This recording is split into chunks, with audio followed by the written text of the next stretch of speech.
The beautiful game plunged into turmoil. 14 senior football executives accused of wire fraud, bribery and money laundering over 2 decades. Allegations of $150 million in bribes and kickbacks. Many corporate sponsors say they are concerned.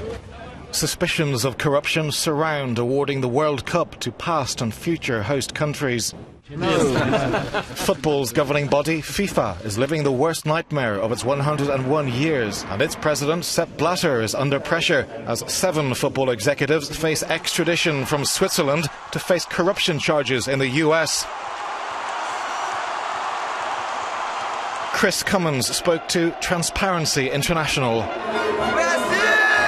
We're joined by Robert Barrington from Transparency International, an organisation devoted to combating global corruption. Hello, Robert. What was your initial reaction to the decision by the US and Swiss authorities to arrest the FIFA executives and others in such a high-profile and well-planned operation?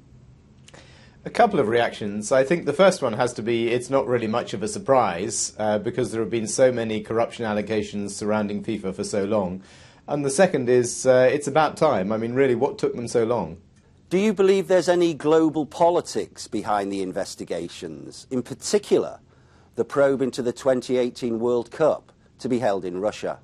It's tempting to speculate that about a Russian connection, particularly, I think, given that President Putin has come out in support of Sepp Blatter.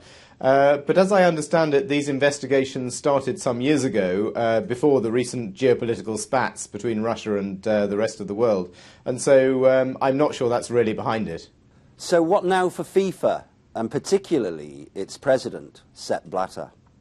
Well, with most organisations, you can predict more or less what happens when you've had a case of this type with a global corruption investigation, particularly one involving the US authorities, that the people at the top express repentance.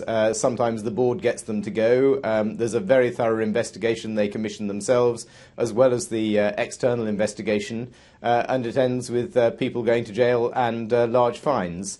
However, FIFA lives in a kind of Alice in Wonderland world, and so it's really difficult to predict what will happen next. We know what should happen, but what will happen is another question. How is it possible for a sporting organisation to become so powerful, to sit at the top table and influence government thinking?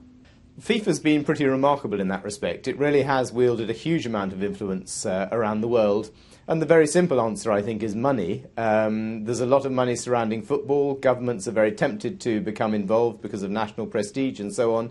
Of course, it is the world's most popular sport, and the combination of money and popularity is very tempting to many governments. Do you think that the world is a better place 24 hours on? Do you know, I think it's a slightly better place. I think it will be a much better place when those who are responsible for this kind of corruption are really held to account, and when FIFA is a reformed organisation, and when we know that global football, and indeed any sport, is in the hands of people who are running the sport in the interests of the game and not in their own financial self-interest.